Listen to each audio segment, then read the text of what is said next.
Dan apakah kemarin yang pernyataan Presiden Prabowo Subianto itu ini lebih untuk menjaga relasi dengan China, terutama juga untuk memberikan kepastian pada investor jangan sampai kapok gitu kerja sama-sama kita. Karena kan ini kayak, ini proyek udah jalan nih Pak Antoni, terus kita ribut, terus antar pembantu presiden saja sering lempar loh, siapa yang mau bayar, mau pakai APBN atau enggak. Dan antara sampai sekarang enggak firm bilang bahwa dia akan bayar, tapi memberikan yang namanya opsi.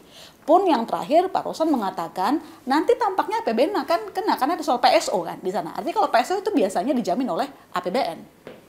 Ya, saya tidak mengerti apa yang mekanisme PSO itu gitu.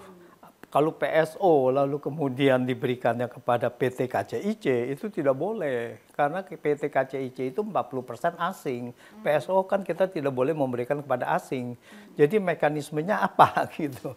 Ini yang ini. Tapi ya saya rasa mekanismenya harusnya adalah ini diberikan ke konsorsium BUMN. Kewajiban dia berapa? Suntikan dana kepada konsorsium. Ya, suntikan dana kepada konsorsium. Begitu dia tidak mampu ada suntikan dana gitu, dana operasional. Itu bantuan-bantuan seperti itu gitu. Di APBN juga mekanismenya juga sulit gitu. Jadi apa bantuan itu? Kan APBN tidak bisa memberikan bantuan itu. Dia cuma bisa kalau ke BUMN ya dengan penyertaan modal negara gitu kan. Nah itu jadi memang ini masih apa? Masih harus dibicarakan susunan detailnya gitu kan, harus rinci gitu. Dan harus secepatnya nggak sih Pak? Biar nggak terlalu berlarut-larut. Ini udah mau masuk sebulan loh setelah ribut-ribut dimulai dari Menkyu Purbaya yang menolak bayar utang WUS pakai APBN. Saya rasa sebetulnya secara ini tidak begitu terlalu terkejar waktu untuk ya harus hari ini atau minggu depan atau bulan depan gitu. Karena untuk yang saat ini mungkin 1,2 triliun bisa diselesaikan ya dengan konsorsium dari bank pun sebenarnya bisa memberikan kepada kereta api gitu. Tapi dan ini sudah meredakan kepada investor bahwa yang penting adalah bahwa pemerintah bertanggung jawab gitu. Nah jadi mengenai bahwa ini harus benar-benar ini harus dipelajari, benar-benar bagaimana penyelesaiannya secara utuh ya harus dipelajari gitu. Nggak perlu terburu-buru bahwa harus minggu depan, karena ini banyak sekali peraturan-peraturan yang memang sebetulnya belum mendukung bahwa ini harus dibiayai dari APBN. Bagaimana? Apa payung hukumnya harusnya dibiayai dari APBN? Satu-satunya cuma bisa adalah melalui PMK. Ya, melalui PMK itu melalui apa? Nah, penyertaan modal negaranya. Katanya kan ya Purbaya keberatannya lah orang dividennya udah diambil kok, kenapa harus PMK-nya dari kami kan gitu kan? Apakah PMK-nya bisa dari Danantara? Nah, itu juga itu. Kalau PMK dari Danantara mungkin secara peraturan tidak begitu terlalu kompleks. Memang itu bisnis to bisnis saja gitu. Tapi kalau dari APBN ini akan menjadi lebih kompleks karena payung hukumnya apa? Karena payung hukumnya yang katanya PMK nomor berapa yang tahun 2023 Peraturan Menteri Keuangan itu sebetulnya masih ada apa? Ketidakjelasan apakah memang itu boleh ditanggung oleh APBN. Karena satu pasal mengatakan bahwa penjaminan pemerintah hanya diberikan kepada terkait dengan cost of run, pembakaran biaya gitu. Tapi di pasal selanjutnya itu mengatakan yang dimaksud dengan pasal 2 adalah keseluruhan gitu. Jadi menentang dari pasal 2 itu sendiri gitu. Nah, jadi ini yang menjadi masalah, ini bisa menjadi masalah hukum ini. Saya penasaran, Pak Antoni pernah naik pesawat sih? Nggak pernah. Kenapa? Karena ya kalau saya ke Halim itu memerlukan paling sedikit 45 menit. Ya, atau 1 jam lah dari rumah ke sana gitu. Oh katanya ada yang naik busway. Saya sendiri memang jarang naik busway juga, nggak pernah.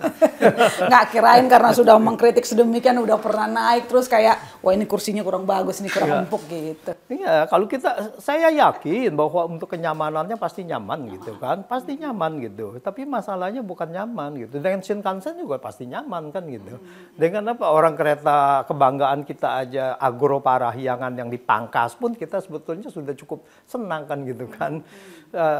jadi PT Inka sudah mampu membuat gerbong yang cukup bagus, kursinya bagus, bisa apa? Kursinya itu bisa berbalik begitu tuh ya dari itu.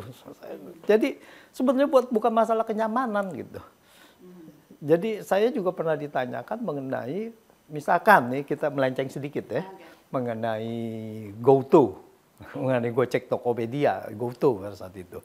Lalu dia bilang, Antoni, terbantukan apa tidak dengan adanya GoTo? Kenapa banyak dikritisi kan gitu kan? Saya bilang sangat terbantukan. Kalau bisa ada 10 lagi GoTo seperti begitu di Indonesia, kita makin senang, makin mudah gitu. Tetapi jangan Anda go public dengan GoTo dalam keadaan rugi kepada masyarakat Indonesia. Jadi dua hal berbeda gitu. Bahwa kenyamanan itu dia kan kemudian kan go public. Tapi kan terlihat bahwa di situ banyak sekali keanehan finansial. Sewaktu dia akuisisi Tokopedia itu sekitar kemahalan, ya kalau kita boleh bilang itu markup juga, itu hampir 100 triliun. Hampir 100 triliun, 98 triliun. Dan ini terbukti ketika GoTo menjual 75% kepemilikannya kepada TikTok. Dia punya write off untuk dia punya goodwill, yang namanya goodwill tadi, itu 75 triliun masuk ke kerugian itu. Nah, kenapa dia markup sampai sedemikian besar, ya, membeli dengan begitu mahal? Karena pada saat itu dia mau go public, harganya biar naik. Dengan berapa? Rp338 gitu. Nah, saya pada saat itu mengkritisi juga, dia bilang, kenapa mengkritisi? Kan dengan ada GoTo terbantu kan? Iya. Wus juga sama gitu. Dengan Wus, saya yakin bahwa yang naik pasti menikmati gitu kan.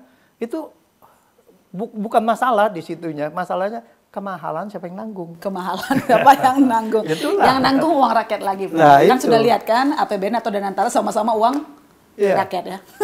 Dan yang mendapatkan manfaat itu siapa? Kalau ada korupsi, ada markup siapa? Nah itu dulu harus diusut kan gitu. Audit sih harusnya ya. Harusnya diaudit, baru kita ngomong lebih jauh lagi gitu. Iya. Supaya clear ini visible apa enggak nih dari awal. Siapa yang terlibat, panggil-panggilin. Itu. Ada nama-nama yang sudah tergambar mungkin yang harus dipanggil. Ya kita tinggal jangan nama tapi jabatan aja lah.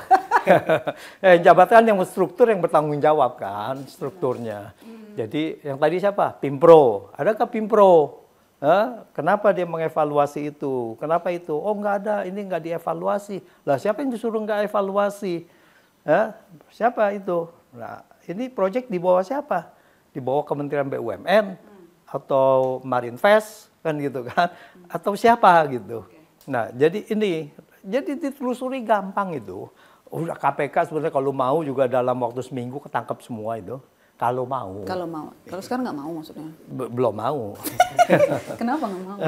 Ya kita kan tahu sekarang produk KPK itu bagaimana yang sudah dilaporkan aja banyak kejadian-kejadian masyarakat masih belum bisa ditelusuri, ditelaah.